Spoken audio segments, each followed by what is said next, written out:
Karnataka news beet follow ಮಾಡಿ, subscribe ಮಾಡಿ. Hi hello ನಮಸ್ಕಾರ. ಹರಿಣಿ ಹುಮ್ಮಸ್ಸು ಒಂದು ವಿಶೇಷವಾದ ಸಿಹಿಯಾದ ಪಯಣಕ್ಕೆ ಸ್ವಾಗತ. ನಾನು ಮಾವಳ್ಳಿ ಕಾರ್ತಿಕ್. ವೀಕ್ಷಕರೇ, ಈ ಸಂದರ್ಶನ ಮಾಡೋದಕ್ಕಿಂತ ಮುಂಚೆ ಒಂದು ಮಾತು ನನಗೆ ನೆನಪಾಗ್ತಾ ಇದೆ. ಯೋಗ ಬರೋವರೆಗೂ ನಮ್ಮ ಯೋಗ್ಯತೆ ಉಳಿಸ್ಕೋಬೇಕು ಅಂತ. ಹಾಗೆ ಬದುಕಿದವರು, ಹಾಗೆ ಬಾಳದವರು, ಕೆಲಸವನ್ನು ಕೆಲಸ ಅಂತ ತೆಗೆದುಕೊಳ್ಳದೆ ಕಾಯಕ ಪ್ರೀತಿಯನ್ನು ಮೆರೆದವರು, ಸೀರಿಯಲ್ಲು ಕನ್ನಡ ಸಿನಿಮಾ ಇಂಡಸ್ಟ್ರಿಯಲ್ಲಿ ಸಾಕಷ್ಟು ಪ್ರಾಜೆಕ್ಟ್ಗಳಲ್ಲಿ ಬ್ಯುಸಿಯಾಗಿದ್ದಾರೆ. ಆದರೆ ಕೆಲಸ ಮಾತ್ರ ಅಲ್ಲದೆ ತಮ್ಮ ಮನಸ್ಥಿತಿ ಯೋಚನೆಗಳಿಂದ ಗುರುತಿಸ್ಕೊಂಡಿರೋರು ಹರಿಣಿ ಶ್ರೀಕಾಂತ್ ಅವರು. ನಮ್ಮ ಕನ್ನಡ ಸೀರಿಯಲ್ ಇಂಡಸ್ಟ್ರಿಯ ಬೈರಾದೇವಿ ಅಂತ ಕರಿಬೋದು. ಪ್ರೀತಿಯಿಂದ ಕಾರ್ಯಕ್ರಮಕ್ಕೆ ವೆಲ್ಕಮ್ ಮಾಡ್ಕೊಂಡ್ಬಿಡ್ತೀನಿ. Welcome to the show. Thank you so much Karthik. ಯಾವ ಶೂಟಿಂಗ್ ಸೆಟ್ಟಿಂದ ಓಡ್ ಬರ್ತಾ ಇದ್ದೀರಾ ಅಂತ ನನ್ನ ಮೊದಲನೇ ಪ್ರಶ್ನೆ. ಇಲ್ಲ, ದಿನನಿತ್ಯದ ಒಂದು ಶೂಟಿಂಗ್ ನಡೆಯುತ್ತಲ್ಲ ಮನೆ ಅಂತ, ಅಲ್ಲಿಂದ ಬರ್ತಾ ಇದ್ದೀನಿ.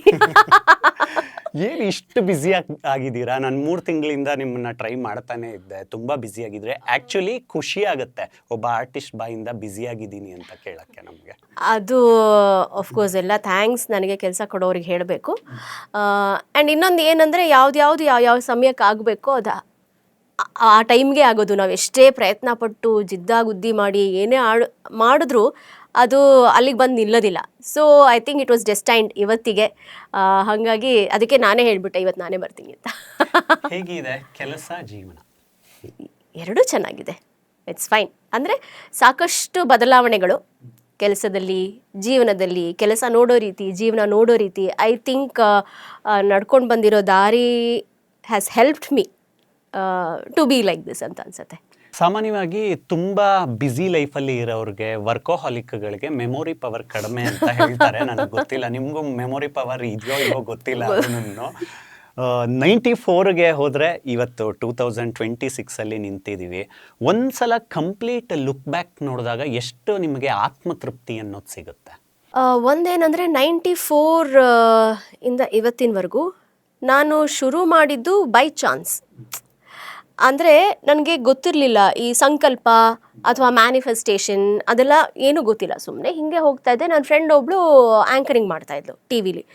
ಸೊ ನಾನು ಅಂದ್ಕೊಂಡೆ, ನಾನು ಒಂದು ಸಲ ಟಿ ವಿಲಿ ನಾನು ಹೆಂಗೆ ಕಾಣಿಸ್ತೀನಿ, ಕನ್ನಡಿ ಮುಂದೆ ನೋಡೋಕ್ಕೂ ಸ್ಕ್ರೀನ್ ಮೇಲೆ ನೋಡೋಕ್ಕೂ ವ್ಯತ್ಯಾಸ ಇದೆ. ಸೊ ಕನ್ನಡಿಲಿ ಹಿಂಗೆ ಕಾಣಿಸ್ತೀನಿ ಅಂತ ಗೊತ್ತು, ಬಟ್ ಸ್ಕ್ರೀನ್ ಮೇಲೆ ಬಂದರೆ ಹೆಂಗೆ ಕಾಣಿಸ್ತೀನಿ ಅಂತ just one fraction of a second thought ಅಷ್ಟೇ. ಅದು ಆಗಿ ಒಂದು ಫ್ಯೂ ಡೇಸ್ಗೆ ನನಗೆ ಈ ಒಂದು ಆ್ಯಂಕರಿಂಗಿಗೆ ಆಫರ್ ಬಂತು. ಸೊ ಏನಂದರೆ ಪ್ರಾಬಬ್ಲಿ ಥಾಟ್ ಇನ್ನಸೆಂಟ್ ಆಗಿದ್ದು ಆ್ಯಂಡ್ ತುಂಬ ಸ್ಟ್ರಾಂಗ್ ಆಗಿದ್ದರೆ ಅದು ಆಗತ್ತೆ ಅಂತ ನನಗನ್ಸುತ್ತೆ. ಅವಾಗೆಲ್ಲ ಏನೂ ಗೊತ್ತಾಗ್ತಾ ಇರಲಿಲ್ಲ ನಮಗೆ. ಹಿಂಗೆ ಅಂದ್ಕೊಂಡ್ರೆ ಹಿಂಗಾಗತ್ತೆ. ನಮ್ಮಮ್ಮ ಹೇಳೋರು, ಒಳ್ಳೇದು ಮಾತಾಡೋ, ಯಾವಾಗಲೂ ಕೆಟ್ಟದ್ದೆಲ್ಲ ಹೇಳ್ಬೇಡ ಅಂತ. ಆ್ಯಕ್ಚುಲಿ ನಿಜ ಅದು. ಸೊ ಯಾವಾಗಲೂ ಒಳ್ಳೇದನ್ನು ಅಥವಾ ಮನಸ್ಥಿತಿನ ಹಾಗಿಟ್ಕೊಂಡ್ರೆ ಐ ಥಿಂಕ್ ನಮಗೆ ಅದು ಸಹಾಯ ಆಗುತ್ತೆ. ಸೊ ಹಾಗಾಗಿ ಎಲ್ಲೋ ಒಂದು ದಿನ ಆಟೋಲ್ಲಿ ಕೂತ್ಕೊಂಡು ಅಂದ್ಕೊಂಡಿದ್ದು ಅದು ಕಟ್ ಮಾಡಿದ್ರೆ ಒಂದು ಫ್ಯೂ ಡೇಸ್ಗೆ ನನ್ನ ಫ್ರೆಂಡು ಆ್ಯಂಕರಿಂಗ್ ಮಾಡಬೇಕಿತ್ತು. ಅವಳು ಕಾರಣಾಂತರಗಳಿಂದ ಬ್ಯುಸಿಯಾಗಿದ್ಲು. ನಾವು ಒಟ್ಟಿಗೆ ಡಾನ್ಸ್ ಪ್ರಾಕ್ಟೀಸ್ ಮಾಡ್ತಾಯಿದ್ವಿ. ಆ್ಯಂಡ್ ದೆನ್ ಅಲ್ಲೇ ಇದ್ದವರು ಹರಿಣಿ ಮಾಡಬಹುದಲ್ಲ, ಟ್ರೈ ಮಾಡಿ ಅಂದರು. ಸೊ ಇಮಿಡಿಯೇಟಾಗಿ ಆ್ಯಂಕರಿಂಗ್ ಅಂದರೆ ಗೊತ್ತಲ್ಲ, ಅವಾಗೆಲ್ಲ it was script, complete script ಕೊಡೋರು. ಸೊ ಆವಾಗಿನ ಕಾಲಕ್ಕೆ ಮೆಮೊರಿ ಚೆನ್ನಾಗೇ ಇತ್ತು ನನಗೆ. ಸೊ ಹಾಗಾಗಿ ಒಂದು ಪೇಜ್ ಕೊಟ್ಟರು, ಡೈಲಾಗ್ ಹೇಳಿದೆ, ಸೆಲೆಕ್ಟ್ ಆದೆ. ವಿವೇಕಾನಂದ ಪಾರ್ಕಲ್ಲಿ ಫಸ್ಟ್ ಶಾಟು ಆ್ಯಂಕರಿಂಗ್ದು, ದೂರದರ್ಶನಕ್ಕೆ ಸವಿನೆನಪು ಅಂತ. ಅಲ್ಲಿಂದ ಶುರು ಮಾಡಿದ್ದು ನಂದು ಇದು. ನಾವು ಮಲಗಿದಾಗ ಕನಸುಗಳು ಬೀಳ್ತವೆ, ಎದ್ದಾಗ ಆ್ಯಕ್ಚುಲಿ ಬರೋದೇ ನಿಜವಾದ ಕನಸಂತೆ. ಅಂದರೆ ನಾವು ಯಾವ ಕಡೆ ಹೋಗ್ತಾ ಇದ್ದೀವಿ ಅನ್ನೋದು ಯೋಚನೆಗಳು ಕನಸಾಗಿ ಬದಲಾಗ್ತಾ ಹೋಗುತ್ತೆ. ಅದರಲ್ಲೇ ನಮ್ಮ ಗುರಿನೂ ಅಡಗಿರುತ್ತೆ ಅಂತ ಅನ್ಕೋಬೋದು ನಾವು. ಹರಿಣಿಯವರು ಈ ಮ್ಯಾನಿಫೆಸ್ಟೇಷನ್ನು, ಬ್ಲೂ ಪ್ರಿಂಟ್ಗಳಲ್ಲಿ ನಂಬಿಕೆ ಇಡ್ತಾರ? ಮ್ಯಾನಿಫೆಸ್ಟೇಷನ್ ಎಸ್, ನಂಗೆ ತುಂಬಾ ನಂಬಿಕೆ ಇದೆ. ಯಾಕೆಂದರೆ ಈಗ ಕಳೆದ ಒಂದೂವರೆ ವರ್ಷದಿಂದ ಜೀವನ ನಮ್ಮನ್ನು ಒಂದು ಪರಿಸ್ಥಿತಿಗೆ ತಳ್ಳುತ್ತೆ. ಆ ಪರಿಸ್ಥಿತಿಯಲ್ಲಿ ತಳ್ಳಿದಾಗ ಏನಾಗುತ್ತೆ, ಕೆಟ್ಟದ್ದು ಯೋಚನೆ ಮಾಡೋ ಬದಲು ಒಳ್ಳೆಯದನ್ನೇ ಯೋಚನೆ ಮಾಡೋಣಪ್ಪ ಅಂತ ಅನಿಸುತ್ತೆ. ಆಗ ನನಗೆ ಎಲ್ಲೋ ಯಾರೋ ಹೇಳಿದ್ದು, ಕೆಲವೊಂದು ಕಡೆ ನೋಡಿದ್ದು, ಅದೆಲ್ಲ ಮಾಡಿ ನಾನು ಬರೆಯೋದಕ್ಕೆ ಶುರು ಮಾಡಿದೆ. ಬರೆದು ಏನಾಗ್ತಿತ್ತು ಗೊತ್ತಿಲ್ಲದೇನೆ ಅದು ಹಾಗೆ ಆಗೋಕ್ಕೆ ಶುರುವಾಯಿತು. ಪ್ರಾಬಬ್ಲಿ ಥಾಟ್ ಪ್ರಾಸೆಸ್ ಹಾಗೆ ಇತ್ತೋ ಏನೋ ಗೊತ್ತಿಲ್ಲ ನನಗೆ. So I believe in manifestation. ಅಂದರೆ ಮ್ಯಾನಿಫೆಸ್ಟೇಷನ್ ಅಂದರೆ ಯಾವಾಗ್ಲೂ ನನಗೆ ಇದೇ ಬೇಕು ಅದೇ ಬೇಕು ಅನ್ನೋದು ಒಂದು ಕಡೆ ಆದರೆ, ನಾನೀಗ ಯಾವುದೋ ಒಂದು ಪರಿಸ್ಥಿತಿಲಿ ಇದ್ದೀನಿ ಅದು ಸ್ವಲ್ಪ ಕ್ಲಿಷ್ಟಕರ ಆಗಿರ್ಬೋದು. ಇದರಿಂದ ನಾನು ಆಚೆ ಬರ್ತೀನಿ ಅಥವಾ ಬಂದಿದ್ದೀನಿ ಅಂತ ಅಂದ್ಕೊಳ್ಳೋದು ಮ್ಯಾನಿಫೆಸ್ಟೇಷನ್. ಹರಿಣಿ ಅವರು ನಟಿಯಾಗಿ ಎಲ್ರಿಗೂ ಗೊತ್ತು. ನಾನು ಸುಮ್ಮನೆ ಈ ಸಂದರ್ಶನ ಮಾಡೋದಕ್ಕಿಂತ ಮುಂಚೆ ಏನೋ ಸಿಸ್ಟಮಲ್ಲಿ ಏನೋ ಪ್ರೊಫೈಲ್ ಚೆಕ್ ಮಾಡ್ತಾ ಇದ್ದಾಗ ಯಾರೋ ನಮ್ಮ ಕೊಲೀಗ್ ಬಂದು ಹೇಳ್ತಾರೆ, ಹರಿಣಿ ಶ್ರೀಕಾಂತ್ ಎಕ್ಸ್ಪ್ರೆಷನ್ ಕ್ವೀನ್ ಅಂತ. ಈ ಥರ ಪ್ರೀತಿ ಹೇಗೆ ಕಾಣಿಸುತ್ತೆ ನನಗೆ? ಅದೇ ಮೋಸ್ಟ್ಲಿ ನನಗೆ ಹಿಂಗೆ ಮಾಡದೆ ಮಾತಾಡೋಕ್ಕೆ ಬರಲ್ಲ ಅಂತ ಅನ್ಸತ್ತೇನೋ, ನಂಗೆ ಗೊತ್ತಿಲ್ಲದೇನೆ I think face becomes very expressive. ಅದನ್ನು ಆದಷ್ಟು ಕಂಟೈನ್ ಮಾಡಬೇಕು ಅಂತ ನಾನು ಟ್ರೈ ಮಾಡ್ತಾ ಇದ್ದೀನಿ. ಯಾಕೆಂದರೆ ಕೆಲವೊಂದು ಪಾತ್ರಗಳಿಗೆ, ಕೆಲವೊಂದು ಕ್ಯಾರೆಕ್ಟರ್ಗಳಿಗೆ ಅಷ್ಟು ಬೇಕಾಗೋದಿಲ್ಲ. ಆವಾಗ ಅದನ್ನು ಕರ್ಟೇಲ್ ಮಾಡೋದು ತುಂಬ ಕಷ್ಟ ಆಗುತ್ತೆ. ಸೊ ನಾನು ಒಂದೊಂದು ಸಲ ಸುಮಾರು ನಾನು ಟ್ರೈ ಮಾಡೋದು ರೀಲ್ಗಳಲ್ಲಿ ಅದನ್ನು ಎಷ್ಟು ಕಮ್ಮಿ ಎಕ್ಸ್ಪ್ರೆಷನಲ್ಲಿ ಎಷ್ಟನ್ನ ನಾನು ಹೇಳೋಕ್ಕೆ ಸಾಧ್ಯ ಅನ್ನೋದನ್ನು ಟ್ರೈ ಮಾಡ್ತಾ ಇರ್ತೀನಿ. So of course expression is a form of me. So ಅದ್ರ ಮೂಲಕನೇ ನಾನು ನನ್ನನ್ನು ಗುರುತಿಸ್ಕೊಳ್ಳೋಕ್ಕೆ ಇಷ್ಟಪಡ್ತೀನಿ. And also expressing less is more ಅಂತ ಹೇಳ್ತಾರೆ. So that is also good ನನ್ನ ಪ್ರಕಾರ. ನಾನು ಸುಮ್ಮನೆ ತಮಾಷೆಗೆ ಹೇಳಿದೆ, ಯಾವುದೋ ಶೂಟಿಂಗ್ ಸೆಟ್ಟಿಂದ ಬರ್ತೀರಾ, ಕೆಲಸದಲ್ಲಿ ಬ್ಯುಸಿ ಆಗಿರ್ತೀರಾ, ಫೋನ್ ಪಿಕ್ ಮಾಡಲ್ಲ ಅಂತ. ಫೋನ್ ಪಿಕ್ ಮಾಡ್ತೀನಿ. ಆದರೆ ಅದ್ರ ಹಿಂದೆ ಕೂಡ ಒಂದು ಲಾಂಗ್ ಜರ್ನಿ ಇರುತ್ತೆ. ಅಂದರೆ ಖಾಲಿ ಕೂತಾಗಿಂದ ಹಿಡಿದು ಬ್ಯುಸಿ ಆಗೋವರೆಗೂ ಆ ಜರ್ನಿಯನ್ನು ಎಷ್ಟು ಎಂಜಾಯ್ ಮಾಡ್ತೀರಾ ನೀವು? ನಾನು ಬ್ಯುಸಿ ಇರುವಾಗ್ಲೂ ಎಂಜಾಯ್ ಮಾಡ್ತೀನಿ, ಬ್ಯುಸಿ ಇಲ್ಲದೇ ಇರುವಾಗ್ಲೂ ತುಂಬ ಎಂಜಾಯ್ ಮಾಡ್ತೀನಿ. ಬಿಕಾಸ್ ಬ್ಯುಸಿ ಇಲ್ಲದೇ ಇದ್ದಾಗ ನಾನು ಐ ಕ್ಯಾನ್ ಯೋಚನೆ ಮಾಡಬಹುದು, ನನ್ನ ಒಂದು ಥಾಟ್ ಪ್ರೋಸೆಸ್ಸಿಗೆ ನಾನು ಹೋಗ್ಬೋದು. ಯಾರು ಇಲ್ಲ ಅಂದಾಗ ಮನೇಲಿ ಏನೋ ಒಂದು ಯೋಚನಾ ಲಹರಿಗೆ ಹೋಗೋಕ್ಕೆ ಸಾಧ್ಯ ಆಗುತ್ತೆ. ಏನೋ ಟಿ ವಿ ನೋಡ್ತಾ ಇರ್ತೀನಿ, ಸಿನಿಮಾ ನೋಡ್ತಿರ್ತೀನಿ, ಏನೋ ಒಂದು ನೋಡ್ತಾ ಇರ್ತೀನಿ. It gives me an opportunity to think for myself. So ನನಗೆ ಎರಡೂ ಇಷ್ಟ ಆಗುತ್ತೆ. ಕೆಲವೊಮ್ಮೆ ಮನೇಲಿ ಕೂತಿದ್ದಾಗ ಏನೋ ಒಂದು ಯೋಚನೆ ಬರುತ್ತೆ. ಆವಾಗ ನಾನೇನು ಮಾಡ್ತೀನಿ, ಇವಾಗ ಇನ್ನೊಂದು ಅಭ್ಯಾಸ ಶುರು ಮಾಡ್ಕೊಂಡಿದ್ದೀನಿ. ಏನೇ ಒಂದು ಲೈನ್ ಬಂದರೆ I right it down. Probably ಅದ್ರ ಮೇಲೆ ಏನಾದರೂ ಆದಾಗ ಅದ್ರ ಬಗ್ಗೆ ಒಂಚೂರು ಮಾತಾಡೋದು, ಹಾಗೆ ಆ ಥರದ್ದೊಂದು ಹೊಸದು ಶುರು ಮಾಡ್ಕೊಂಡಿದ್ದೀನಿ. 2 ಟೈಮ್ ಸರ್ಕಲ್ ಬಗ್ಗೆ ಹೇಳಿದೆ. ಅದ್ರ ರಿಲೇಟೆಡೇ ಒಂದು ಪ್ರಶ್ನೆ ಕೇಳಬೇಕು ನಿಮಗೆ. ಅಂದರೆ ಯಾವುದೋ ಒಂದು ಕ್ಷೇತ್ರದಲ್ಲಿ ಸಾಧನೆ ಮಾಡಿರೋರು ಎಲ್ಲ ಹಂತಗಳನ್ನು ದಾಟಿ ಬಂದಿರ್ತಾರೆ. ಅವ್ರಿಗೆ ಒಂದು ಹಂತದಲ್ಲಿ ಎಲ್ಲವೂ ಕೂಡ ಖಾಲಿ ಖಾಲಿ ಅನ್ಸಕ್ಕೆ ಶುರು ಆಗುತ್ತೆ. ಆ ಮೂಡ್ ಬಂತಾ ಯಾವತ್ತಾದರೂ ನಿಮಗೆ ಇಂಡಸ್ಟ್ರಿಯಲ್ಲಿ ಕೆಲಸ ಮಾಡುವಾಗ? ಇನ್ನೂ ಏನೋ ಮಾಡಬೇಕು ಅನ್ನೋ ತುಡಿತ ಅಂತೂ ಇದ್ದೇ ಇರುತ್ತೆ, ಅದ್ರ ಮಧ್ಯೆ ಈ ಥರ ಖಾಲಿತನ? ಹಾಂ, ಅನಿಸುತ್ತೆ. ಒಂಥರ ಏನು ಮಾಡ್ತಾ ಇದ್ದೀನಿ ನಾನು ಏನೂ ಮಾಡ್ತಾ ಇಲ್ಲ. ತುಂಬ ಬ್ಯುಸಿ ಇರ್ತೀರಾ, ಬಟ್ ಅಂದರೂ ಇಲ್ಲ ನಾನು ಏನೂ ಮಾಡ್ತಾ ಇಲ್ವಲ್ಲ, ನನಗೆ ಗೊತ್ತಿಲ್ಲ ನಾನು ಏನು ಮಾಡಬೇಕು ಅಂತ. ಇನ್ನೂ ಏನೋ ಇದೆ, there is some potential that needs to be unlocked. ಅದು ಖಂಡಿತ ಇದೆ. ಅವಾಗ ಅನ್ಸುತ್ತೆ, ಅಯ್ಯೋ ಏನು ಮಾಡ್ತಾ ಇದ್ದೀನಿ ನಾನು, ಕರೆಕ್ಟಾಗಿ ಮಾಡ್ತಾ ಇದ್ದೀನಾ ಗೊತ್ತಿಲ್ಲ ನನಗೆ. ತುಂಬ ದ್ವಂದ್ವಗಳು, ಒಂಥರ ಕನ್ಫ್ಯೂಷನ್ಸು ಶುರುವಾಗುತ್ತೆ. ಐ ಥಿಂಕ್ ಆ ಫೇಸಿಂದ ಆಚೆ ಬಂದಿದ್ದೀನಿ ಅಥವಾ ಟ್ರಾನ್ಸಿಷನಲ್ಲಿ ಇದ್ದೀನಿ ಅಂತ ನನಗನ್ಸುತ್ತೆ ಇವಾಗ, ಪ್ರಾಬಬ್ಲಿ. ನೀವು ಹೇಳಿದ್ರಿ ಬಣ್ಣದ ಬದುಕು ಅನ್ನೋದು ಒಂದು ಆಕ್ಸಿಡೆಂಟಲ್ ಪಾಯಿಂಟ್ ಆಗಿತ್ತು ಅಂತ. ಒಂದು ಸಲ ನೀವು ಚಿಕ್ಕ ವಯಸ್ಸಲ್ಲಿ ಇರೋ ಒಂದು ಫೋಟೋ ಹಾಕ್ಕೊಂಡಿರ್ತೀರ, ಅದಕ್ಕೆ ಸುಮ್ಮನೆ ನಾನು ಕಮೆಂಟ್ ಮಾಡಿದೆ, ಆ ಹರಣಿಗೂ ಈ ಹರಣಿಗೂ ಒಂದು ಸಾಮ್ಯತೆ ಇದ್ದೇ ಇದೆ, ಆ ನಗು ಹಾಗೇ ಇದೆ. ಚಿಕ್ಕ ವಯಸ್ಸಿಂದ ನೀವು ನಿಮ್ಮ ಯೋಚನೆಗಳಾಗಿರ್ಬೋದು, ನೀವು ಜೀವನ ನೋಡೋವಂಥ ದೃಷ್ಟಿಕೋನಗಳಾಗಿರ್ಬೋದು ಹಂತ ಹಂತವಾಗಿ ಬದಲಾಗ್ತಾ ಹೋಗಿರ್ಬೋದು. ನಾವು ನಮ್ಮ ಬಣ್ಣದ ಬದುಕು ಅಂತ ಬಂದಾಗ ಒಂದಷ್ಟು ಯೋಚನೆಗಳಿರುತ್ತೆ, ಥಿಂಕಿಂಗ್ಸ್ಗಳು ಇದ್ದೇ ಇರುತ್ತೆ. ಅದಕ್ಕೆ ಎಂಟ್ರಿ ಕೊಟ್ಟಿರ್ತೀರ ನೀವು ಕೂಡ. ಯಾವುದೋ ಒಂದು ಪಾಯಿಂಟಲ್ಲಿ ನಾನು ಆರ್ಟಿಸ್ಟ್ ಆಗಬೇಕು ಅನ್ನೋದು ಬಂದಿರುತ್ತೆ. ಆ ಒಂದು ಅಟ್ರಾಕ್ಷನ್ ಪೀರಿಯಡ್ ಬಗ್ಗೆ ಹೇಳ್ಬೋದಾ? ಯಾವಾಗ ನೀವು ಅಟ್ರಾಕ್ಟ್ ಆದ್ರಿ ಈ ಫೀಲ್ಡ್ಗೆ ಅಂತ? ಅದೇ, ನಾನು ನನ್ನ ಫ್ರೆಂಡನ್ನ ಟಿ ವಿಲಿ ನೋಡಿದ್ನಲ್ಲ, ಆವಾಗ ನನಗನ್ನಿಸ್ತು ನಾನು ಬರಬೇಕು ಟಿ ವಿಗೆ, ನಾನು ಹೆಂಗೆ ಕಾಣಿಸ್ತೀನಿ ಅನ್ನೋದು ವಾಸ್ ಮೈ ಫಸ್ಟ್ ಮೊದಲ ಯೋಚನೆ. ನಾನು ಟಿ ವಿಲಿ ಹೆಂಗೆ ಕಾಣಿಸ್ತೀನಿ ಅನ್ನೋದೇ ನನ್ನ ಫಸ್ಟ್ ಯೋಚನೆ ಬಂದಿದ್ದು. ಸೊ ನಾನು ಒಂದು ಸಲ ಟ್ರೈ ಮಾಡಬೇಕಲ್ಲೇ ಅಂತ ಅಂದೆ ನನ್ನ ಫ್ರೆಂಡಿಗೆ, ಅಷ್ಟೇ. So I think that was the attraction, ನಾನು ಹೆಂಗೆ ಕಾಣಿಸ್ತೀನಿ ಅನ್ನೋದು. ಸೊ ಹೆಂಗೆ ಕಾಣಿಸ್ತೀನಿ ಅನ್ನೋದು ನಾನು ಇಲ್ಲಿವರೆಗೂ ಕರ್ಕೊಂಬಂತು. ಎಷ್ಟು ಸಿನಿಮಾಗಳಾಯಿತು ಈಗ? ಸುಮಾರು ಒಂದು ಐ ಥಿಂಕ್ 50 ಮೇಲೆ ಆಗಿರಬಹುದು ಅಂತ ಅನ್ಸುತ್ತೆ. ಲೆಕ್ಕ ಇಡ್ತೀರಾ ನೀವು ನಿಮ್ಮ ಕೆಲಸಗಳನ್ನ? ಮಾಡ್ತಿರ್ಲಿಲ್ಲ, ಬಟ್ ಏನಂದರೆ ಒಂದೊಂದ್ಸಲ ಹಿಂಗೆ ಇಂಟರ್ವ್ಯೂ ಬಂದಾಗ ಎಷ್ಟು ಸಿನಿಮಾ ಮಾಡಿದ್ದೀರಾ, ಎಷ್ಟು ಸೀರಿಯಲ್ ಮಾಡಿದ್ದೀರಾ ಅಂತ ಕೇಳ್ತಾರೆ ಅಂದ್ಬಿಟ್ಟು ನಾನೊಂದು ದಿವಸ ಕೂತ್ಕೊಂಡು, ಇವತ್ತು ಆ್ಯಕ್ಚುಲಿ ಅದನ್ನ ನೋಡ್ಕೊಂಡು ಬರ್ಬೇಕು ಅಂದ್ಕೊಂಡೆ, ಮರ್ತುಬಿಟ್ಟೆ. ನಾನು ಮೆಮೊರಿ ಪವರ್ ಕಮ್ಮಿ ಆಗಿದೆ ಅನ್ನಲ್ಲ, ಎಷ್ಟು ಮಾಡಿದ್ದೀನಿ ಅಂತ. ಯೂಶ್ವಲಿ ಇವಾಗ ಏನು ಮಾಡ್ತಾ ಇದ್ದೀನಿ, ಬರೆದಿಡ್ತೀನಿ. ಸೊ ದ್ಯಾಟ್ ಯಾವುದು ಮಿಸ್ ಆಗಬಾರ್ದು ಅನ್ನೋ ಒಂದು ಇದರಲ್ಲಿ ನಾನು ಹೆಂಗೆ ಅಂದರೆ ಕೆಲಸ ಮಾಡ್ತೀನಿ, ಆ ಕೆಲಸ ಆದಮೇಲೆ ಅದರಿಂದ ಆಚೆ ಬಂದುಬಿಡ್ತೀನಿ. ಆ ಥರ ಐ ಡೋಂಟ್ ಕ್ಯಾರಿ ಫಾರ್ವರ್ಡ್. ಅದು ಏನೇ ಇದ್ದರೂ I don't carry forward, I leave it back and move ahead. That's how I am. But ಇವಾಗ ಬರೆಯೋದಕ್ಕೆ ಶುರು ಮಾಡಿದ್ದೀನಿ ಇವಾಗ ಹೆಸರುಗಳು. ಮೋಡ್ ಆಫ್ ವರ್ಕ್ ಅಂತ ತೆಗೆದುಕೊಂಡ್ರೆ ನೀವು 3 ಟೈಮ್ಗಳನ್ನ ನೋಡಿದ್ದೀರಾ. ನೀವು ಮುಂಚೆ ಕೆರಿಯರ್ ಶುರು ಮಾಡಿರ್ತೀರಾ, ಸಿನಿಮಾಗಳಲ್ಲಿ ಆ್ಯಕ್ಟ್ ಮಾಡ್ತೀರಾ, ಸೀರಿಯಲ್ಗಳಲ್ಲಿ ಆ್ಯಕ್ಟ್ ಮಾಡ್ತೀರಾ, ಡಬ್ಬಿಂಗ್ ಮಾಡ್ತೀರಾ, ಅದಾದಮೇಲೆ ಮದುವೆ ಆಗುತ್ತೆ, ಒಂದು ಶಾರ್ಟರ್ ಪೀರಿಯಡ್ ಬ್ರೇಕ್ ಕೊಡ್ತೀರಾ ಮದುವೆ ಆದಮೇಲೆ, ಮತ್ತೆ ಕಮ್ ಬ್ಯಾಕ್ ಮಾಡ್ತೀರಾ, ಸಿನಿಮಾಗಳಲ್ಲಿ ಮಾಡ್ತೀರಾ, ಮತ್ತೆ ಸೆಕೆಂಡ್ ಇನ್ನಿಂಗ್ಸ್ ಅನ್ಬೋದು ಸೀರಿಯಲ್ಗಳಲ್ಲಿ ಮಾಡ್ತೀರಾ. ಹೇಗೆ ನೋಡ್ತೀರಾ ಈ ಚೇಂಜಸ್ಗಳನ್ನು ಆರ್ಟಿಸ್ಟಿಕ್ ಲೆವೆಲ್ನಲ್ಲಿ? ಒಂದೇನಂದರೆ ಸದ್ಯ ಏನು ದೇವರಿಗೆ ತುಂಬಾ ಥ್ಯಾಂಕ್ಸ್ ಹೇಳಬೇಕು, ಯೂನಿವರ್ಸಿಗೆ ತುಂಬ ಥ್ಯಾಂಕ್ಸ್ ಹೇಳಬೇಕು, ಆ್ಯಂಡ್ ನನಗೆ ಕೆಲಸ ಕೊಡೋರಿಗೆ ಥ್ಯಾಂಕ್ಸ್ ಹೇಳಬೇಕು. ಯಾಕಂದರೆ ಪ್ರತಿ ಸಲ ಅಂದರೆ ನಾನು ಈಗ ಬ್ರೇಕಲ್ಲಿ ಇದ್ದೀನಿ ಅಂದಾಗಲೂ ಸಿಕ್ಕಾಪಟ್ಟೆ ಕಾಲ್ಸ್ ಬರ್ತಾಯಿತ್ತು. ಸೊ ನನ್ನನ್ನು ನೆನ್ಪು ಮಾಡಿಕೊಂಡು ನನ್ನನ್ನು ಈ ಪಾತ್ರಕ್ಕೆ ಹಾಕೋಬಹುದು ಅಂತ ಅಂದ್ಕೊಂಡು ಕಾಲ್ ಮಾಡೋರಿಗೆ ತುಂಬಾ ಥ್ಯಾಂಕ್ಸ್, ಆ್ಯಂಡ್ ಯಾವಾಗಲೂ ಚಿರಋಣಿ ಆಗಿರ್ತೀನಿ ಅವ್ರಿಗೆ. ಸಿನಿಮಾ, ಸೀರಿಯಲ್ಲು, ಬದುಕು 3 ಮ್ಯಾನೇಜ್ ಮಾಡಿದ್ರಿ ನೀವು ಹಂಗೆ ನೋಡಿದ್ರೆ. ಅದೇನು ಅಂದರೆ ಒಂದು ಕೆಲಸ ಕೊಡೋರು, ಇನ್ನೊಂದು ಮನೆಯಲ್ಲಿ ಫ್ಯಾಮಿಲಿ, ಇನ್ನೊಂದು ದೇವರು. ನಾನು ಯಾವಾಗಲೂ ಹೇಳ್ತೀನಿ ದೇರ್ ಆರ್ 3 ಥಿಂಗ್ಸ್. ಒಂದು ಫ್ಯಾಮಿಲಿ, ಒಂದು ಹೆಲ್ತು, ಇನ್ನೊಂದು ದೇವರು ಅಥವಾ ಎನರ್ಜಿ ಅಂತ ನೀವೇನು ಕರಿತೀರ ಅದು. ಈ 3 ಇದ್ದರೆ ಜೀವನದಲ್ಲಿ ಯಾವುದೇ ಪರಿಸ್ಥಿತಿಗೆ ನೀವು ಹೋದ್ರೂ ನಿಮಗೆ ಆಚೆ ಬರೋ ಧೈರ್ಯ ಇರುತ್ತೆ. ಅದು ನಿಮಗೆ ಸಾಕಷ್ಟು ಹುಮ್ಮಸ್ಸನ್ನು ಕೊಡುತ್ತೆ, ಒಂದು ಧೈರ್ಯ ಕೊಡುತ್ತೆ. ಎಸ್ ನನಗಾಗತ್ತೆ ಇದು. ಈ 3 ಇದೆ ನೋಡಿ, ಬರೆದಿಟ್ಕೊಳ್ಳಿ. ನನಗೆ ವರ್ಕ್ ಆಗಿರೋದು family support, health and god. ಈ 3 ಇದ್ದರೂ ಏನೇ ಇದ್ದರೂ ನಾವು ನಿಭಾಯಿಸ್ಕೊಂಡು ಬರ್ಬೋದು. ಸೊ ಹಾಗಾಗಿ ನನಗೆ ಪ್ರತಿ ಸಲ ಕೆಲಸ ಕೊಡೋರಿಗೆ ನಾನು ಥ್ಯಾಂಕ್ ಯು ಹೇಳ್ತೀನಿ, ಮನೇಲಿರೋರಿಗೆ ಥ್ಯಾಂಕ್ ಯು ಹೇಳ್ತೀನಿ, ದೇವ್ರಿಗೆ ಥ್ಯಾಂಕ್ಸ್ ಹೇಳ್ತೀನಿ. ತುಂಬ ಚೆನ್ನಾಗಿ ಹೇಳಿದ್ರಿ ಒಂದು ಮಾತು, ಪರಿಸ್ಥಿತಿಗಳನ್ನು ದಾಟೋದ್ರ ಬಗ್ಗೆ. ನಾವು ಇತ್ತೀಚೆಗೆ ನೋಡ್ತಾ ಇದ್ದೀವಿ ಯುವಜನತೆ ಯಾವ ದಾರಿಯಲ್ಲಿ ಹೋಗ್ತಾ ಇದೆ ಅಂತ. ತುಂಬ ಸಲ ನಮಗೂ ಯೋಚನೆಗಳು ಬರುತ್ತೆ.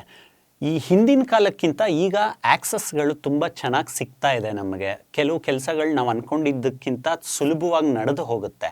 ಆದರೂ ಕೂಡ ಸಾಮಾನ್ಯವಾಗಿ ಬಾಯಲ್ಲಿ ಬಂದ್ಬಿಡುತ್ತೆ, ನಾನೇನೋ ಡಿಪ್ರೆಷನಲ್ಲಿದ್ದೀನಿ, ನಾನು ಅಂದ್ಕೊಂಡಿದ್ದಾಗ್ತಾ ಇಲ್ಲ ಅಂತ. ನೀವು ಇದನ್ನೆಲ್ಲ ದಾಟಿದ್ರಾ ಈ ಟೈಮ್ ಪೀರಿಯಡ್ಗಳನ್ನ? ನನಗೇನು ಅಂದರೆ ದೇವ್ರ ದಯೆಯಿಂದ ನನಗೆ ಡಿಪ್ರೆಷನ್ ಅನ್ನೋದೇ ಗೊತ್ತಾಗಿಲ್ಲ ಆ್ಯಸ್ ಸಚ್, ಅಥವಾ ಆ ವರ್ಡ್ ಗೊತ್ತಿರಲಿಲ್ವೇನೋ ನಮಗೆ, ಹಂಗಾಗಿ ಗೊತ್ತಿಲ್ಲ. ತುಂಬ ಎಷ್ಟೋ ಏನಂತೀವಿ ಜಾರ್ಗನ್ಸ್ ಅಂತ ಹೇಳ್ತೀವಲ್ಲ, ಸುಮಾರು ಏನಾಗೋಗುತ್ತೆ ಕೇಳಿ ಕೇಳಿ ಕೇಳಿ ಪಾಪ ಈಗಿನ ಮಕ್ಕಳಿಗೆ ಇದೇನೋ ಫ್ಯಾಡ್ ಅಂತ ಅಂದ್ಕೊಂಡ್ಬಿಡ್ತಾರೆ, ಫ್ಯಾಷನ್ ಅಂತ. ನಾನು ಡಿಪ್ರೆಷನಲ್ಲಿದ್ದೆ, ಅದರಿಂದ ಆಚೆ ಬಂದರೆ so they think of course S achievement, ಹೌದು ಖಂಡಿತ. ಬಟ್ ಫಾರ್ ಆಲ್ ಅವರು ಡಿಪ್ರೆಸ್ಡ್ ಆಗೇ ಇರೋದಿಲ್ಲ. ಅವ್ರು ಅಂದ್ಕೊಂಡ್ಬಿಡ್ತಾರೆ ನಾನು ಡಿಪ್ರೆಷನಲ್ಲಿದ್ದೀನಿ, ಏನೋ ಒಂದು ಸ್ವಲ್ಪ ದಿವಸ ಮನೇಲಿ ಕೂತ್ಬಿಟ್ರೆ ಅಥವಾ ಏನೂ ನಡೀತಾ ಇಲ್ಲ ಅಂತ ಅಂದ್ಕೊಂಡಾಗ I have gone into depression ಅಂತ ಹೇಳ್ತಾರೆ. ಫೀಲಿಂಗ್ ಲೋಗೂ ಡಿಪ್ರೆಷನ್ಗೂ ತುಂಬ ವ್ಯತ್ಯಾಸ ಇದೆ. ಎಲ್ಲರೂ ಪ್ರತಿಯೊಬ್ಬರು ಜೀವನದಲ್ಲಿ ಒಂದು ಲೋ ಫೇಸಿಗೆ ಹೋಗ್ತಾರೆ. ಆ ಲೋ ಫೇಸಲ್ಲಿ ಏನು ಮಾಡ್ಬೋದು ಅನ್ನೋದ್ರ ಬಗ್ಗೆ ಐ ಥಿಂಕ್ ಅಪ್ಬ್ರಿಂಗಿಂಗ್ ತುಂಬಾ ಹೆಲ್ಪ್ ಆಗುತ್ತೆ ನಮಗೆ. ಪ್ರತಿಯೊಬ್ಬರಿಗೂ ಒಂದು ನಮ್ಮನ್ನು ಹೇಗೆ ಸಾಕಿರ್ತಾರೆ, ಹೇಗೆ ಅಪ್ಬ್ರಿಂಗಿಂಗ್ ಆಗಿರುತ್ತೆ ಅನ್ನೋದು ತುಂಬ ಮುಖ್ಯವಾದ ಪಾತ್ರ ವಹಿಸುತ್ತೆ ಈ ಜೀವನದ ಇದರಲ್ಲಿ.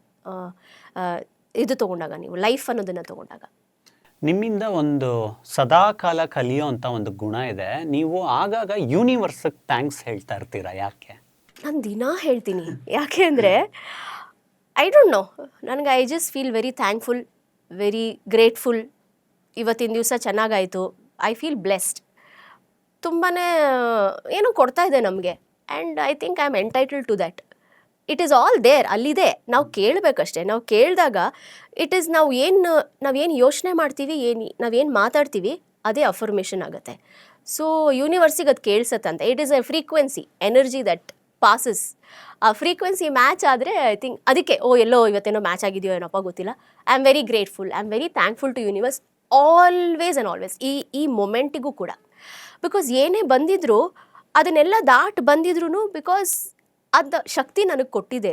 ಸೊ ಹಾಗಾಗಿ ಐ ಆಮ್ ಥ್ಯಾಂಕ್ಫುಲ್. ತುಂಬ ಜನ ಸೀರಿಯಲ್ ಕಲಾವಿದರು ಒಂದು ಮಾತು ಹೇಳ್ತಾ ಇರ್ತಾರೆ ಇಂಟರ್ವ್ಯೂಸ್ಗಳಲ್ಲಿ, ಯಾವಾಗಾದರೂ ಸಿಕ್ಕಾಗ. ಅವರು ಈ ಸೀರಿಯಲ್ ಇಂಡಸ್ಟ್ರಿನ ಬಿಟ್ಕೊಡಲ್ಲ. ಅವರು ನನಗೆ ಅನ್ನ ಹಾಕಿದ್ದು ಸೀರಿಯಲ್ ಇಂಡಸ್ಟ್ರಿ ಅಂತ ಹೇಳ್ತಾರೆ. ಸಿನಿಮಾಗಳಲ್ಲಿ ಬ್ಯುಸಿ ಆದರೂ ಕೂಡ ಸೀರಿಯಲ್ ಇಂಡಸ್ಟ್ರಿ ಮರೆಯೋದಿಲ್ಲ. ಸೀರಿಯಲ್ ಕೂಡ ತುಂಬ ಟ್ರಾನ್ಸಿಷನ್ಗಳನ್ನ ಪಡೆದುಕೊಂಡಿದೆ ವರ್ಷದಿಂದ ವರ್ಷಕ್ಕೆ. ನಾವು ದಶಕಗಳಿಂದ ನೋಡ್ತಾ ಇದ್ದೀವಿ ದೂರದರ್ಶನ್ ಟೈಮಿಂದ. 13 ಎಪಿಸೋಡ್ ಸೀರಿಯಲ್ಗಳು ಬರ್ತಾ ಇತ್ತು. ಈಗ ಮೆಗಾ ಸೀರಿಯಲ್ಗಳು ಬಂದಿದೆ, ನಾನ್ ಫಿಕ್ಷನ್ನು, ಫಿಕ್ಷನ್ ಶೋಗಳೆಲ್ಲ ಬಂದಿದೆ. ಎರಡು ವ್ಯತ್ಯಾಸಗಳನ್ನ ನೀವು ಅಬ್ಸರ್ವ್ ಮಾಡಿದ್ದು ಹೇಗೆ? ಆ್ಯಕ್ಚುಲಿ ಏನಂದರೆ, ನನಗೆ ಮುಂಚೆ ರೀಸೆಂಟ್ ಟೈಮ್ಸ್ವರೆಗೂ ನನಗೆ ವ್ಯತ್ಯಾಸ ಗೊತ್ತಾಗ್ತಾ ಇರಲಿಲ್ಲ. ಮೇ ಬಿ ನಾನದು ನನ್ನ ಗಮನಕ್ಕೆ ಬಂದಿರಲಿಲ್ವೋ ಏನೋ ಗೊತ್ತಿಲ್ಲ. ಈಗ ಕಳೆದ ಒಂದೂವರೆ ವರ್ಷದಲ್ಲಿ ಸಾಕಷ್ಟು ವ್ಯತ್ಯಾಸ ನನ್ನ ಗಮನಕ್ಕೆ ಬಂದಿದೆ. ಅದಿತ್ತೋ ಏನೋ ನನಗೆ ಗೊತ್ತಿಲ್ಲ, ಬಟ್ ನನ್ನ ಗಮನಕ್ಕೆ ಬಂದಿದ್ದು ಏನು ಅಂದರೆ, ನೀವು ಕೆಲಸ ಮಾಡೋದಕ್ಕೂ ಕೆಲಸ ಮುಗಿಸೋದಕ್ಕೂ ವ್ಯತ್ಯಾಸ ಇದೆ. ಇವಾಗ ಏನೋ ತೊಗೊಂಡಾಗ ಅಯ್ಯೋ ಮುಗಿಸ್ಬಿಡ್ಬೇಕಪ್ಪ ಅಂತ ಮಾಡೋವಾಗ ನೀವು ವರ್ಕ್ ಮಾಡೋ ರೀತಿ ಬೇರೆ ಥರ ಇರುತ್ತೆ. ಈ ಕೆಲಸ ಇದೆ, ನಾನು ಮಾಡಬೇಕು, ಇದನ್ನು ಚೆನ್ನಾಗಿ ಮಾಡಬೇಕು ಅನ್ನೋದು ಇನ್ನೊಂದು ಮೈಂಡ್ಸೆಟ್ ಇರುತ್ತೆ. ಇವಾಗ ಏನಾಗೋಗಿದೆ, ಒಂಥರ ಈ ಹೆಂಚು ಇಟ್ಟು ದೋಸೆ ಹಿಟ್ಟು ಹಾಕಬೇಕು, ಅದು ಹಾಗೆ ಕಾಯ್ತಾ ಇರುತ್ತೆ, ಹಿಂಗೆ ಹಾಕಬೇಕು, ಹಿಂಗೆ ಕಳಿಸ್ಬೇಕು ಕಾರ್ಡ್ಗಳು, ಎಪಿಸೋಡ್ಗಳು. ಯಾಕೆ ಅಂದರೆ ಜನ ಕಾಯ್ತಾ ಇರ್ತಾರೆ ಟಿ ವಿ ಮುಂದೆ ಕೂತ್ಕೊಂಡು, ಅವ್ರು ದೋಸೆ ಇಟ್ಕೊಂಡು ಕಾಯ್ತಾ ಇರ್ತಾರಲ್ಲ ನೋಡೋಕ್ಕೆ ನಮ್ಮದು ಡೈಲಿ ಎಪಿಸೋಡ್ಸು. ಏನಾಗೋಗಿದೆ ಪಾಪ, ಐ ಥಿಂಕ್ ನಮ್ಮ ನಿರ್ದೇಶಕರಿಗೆ, ಕತೆ ಬರೆಯೋರಿಗೆಲ್ಲ ಒಂಥರ ಸ್ಟ್ರೆಸ್ ಆಗೋಗಿದೆ. ಒಂದು ದಿನಕ್ಕೆ ಇಷ್ಟು ಡ್ಯೂರೇಷನ್ ಕೊಡಬೇಕು, ಇಷ್ಟು ಎಪಿಸೋಡ್ ಕೊಡಬೇಕು. ಆಫ್ಕೋರ್ಸ್ ಅದಿತ್ತು, ಬಟ್ ಇವಾಗ ಏನಾಗೋಗಿದೆ, ಮುಂಚೆ ಆರ್ಟಿಸ್ಟ್ಗಳ ಗಮನಕ್ಕೆ ಬರ್ತಾ ಇರಲಿಲ್ಲ ಅದು, ಈಗ ಅದು ನಮ್ಮ ಗಮನಕ್ಕೆ ಬರ್ತಾ ಇದೆ. ಸೊ ಏನು ಅನ್ಸೋಕ್ಕೆ ಶುರುವಾಗಿದೆ, ಮುಗಿಸ್ಬಿಡ್ಬೇಕು, ನಾವು ಇಷ್ಟು ಸೀನ್ಸ್ ಮುಗಿಸ್ಬಿಡ್ಬೇಕು, ಇಷ್ಟು ಕ್ಯಾಮ್ರಾ ಇಟ್ಕೊಂಡು ಕೆಲಸ ಮಾಡಬೇಕು, ಇಷ್ಟು ಸೀನ್ಸ್ ಮುಗಿಸ್ಬಿಡ್ಬೇಕು ಅಂತ.